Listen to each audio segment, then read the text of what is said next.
SSLV D3 rocket மூலம் விண்ணில் செலுத்தப்பட்டுள்ள EOS-08 செயற்கைக்கோள் புற ஊதா கதிர்வீச்சு அளவு உள்ளிட்ட பல்வேறு இயற்கை காரணிகளை கண்டறிந்து பூமிக்கு அனுப்ப உள்ளது. SRM மாணவர்கள் உருவாக்கிய தொழில்நுட்பம் உள்ளிட்ட இதன் முழு பலன்கள் என்னென்ன? இந்த செய்தி தொகுப்பில் பார்க்கலாம். 5, 4, 3, 2, 1, 0.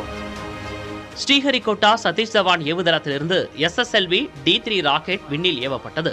இந்த ராக்கெட்டில் EOS-08 என்ற செயற்கைக்கோள் இணைக்கப்பட்டிருந்த நிலையில் ராக்கெட் விண்ணில் ஏவப்பட்ட 16வது நிமிடத்தில் வெற்றிகரமாக செயற்கைக்கோள் அதற்கான சுற்றுவட்ட பாதையில் செலுத்தப்பட்டது. இந்த செயற்கைக்கோளில் உள்ள ஒவ்வொரு கருவிகள் ஒவ்வொரு இயற்கை காரணிகளை கண்டறியும் விதமாக பொருத்தப்பட்டுள்ளன. அதன்படி பேரிடர் மேலாண்மை, சுற்றுச்சூழல் கண்காணிப்பு மேம்படும் என இஸ்ரோ தெரிவிக்கிறது.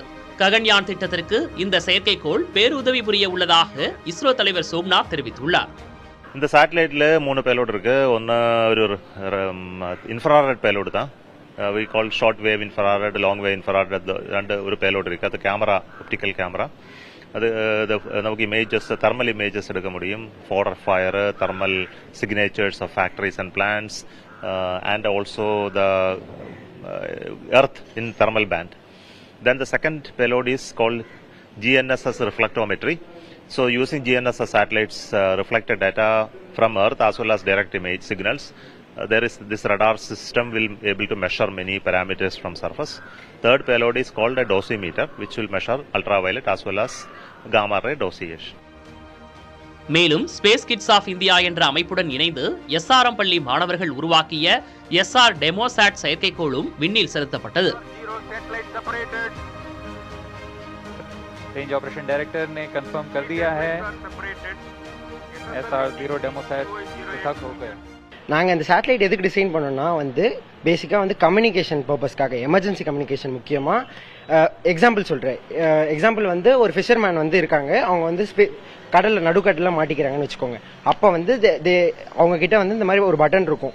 அந்த பட்டனை ப்ரெஸ் பண்ணுறப்ப அது சேட்டலைட் கூட கம்யூனிகேட் பண்ணி, அந்த சேட்டலைட் இங்கே கிரவுண்ட் ஸ்டேஷன் இருக்கும், ஹெல்பிங் ஸ்டேஷன். அதில் அங்கே கம்யூனிகேட் பண்ணுறது இங்கே ரிசீவ் ஆகிட்டு உடனே போயிட்டு நாங்கள் ஹெல்ப்புக்கு போவோம். கவர்மெண்ட்டும் சேர்ந்து ஹெல்ப் பண்ணுவாங்க. SSLV D3 ராக்கெட் விண்ணில் ஏவப்பட்டதை பள்ளி மாணவர்கள் ஆர்வமுடன் கண்டுகளித்தனர்.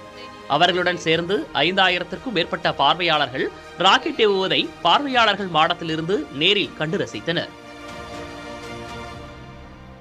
இந்த SSLV D3 மிஷன்ல 3வதா இருக்கக்கூடிய ஒரு பேலோட்ல ஒரு முக்கியமான சோதனையை செய்து பார்த்திருக்காங்க. அதாவது விண்ணுக்கு மனிதனை அனுப்பக்கூடிய ககன்யான் திட்டத்திற்கு தேவையான ஒரு எக்ஸ்பெரிமெண்ட். அதாவது விண்ணுக்கு மனிதன் போகும்போது அவன் மீது புற ஊதா கதிர்கள் தாக்கம் எந்த அளவுக்கு இருக்கும் அப்படின்றதுக்காக மனிதன் இல்லாமலேயே ஒரு சோதனையை செய்து காட்டியிருக்கிறார்கள்.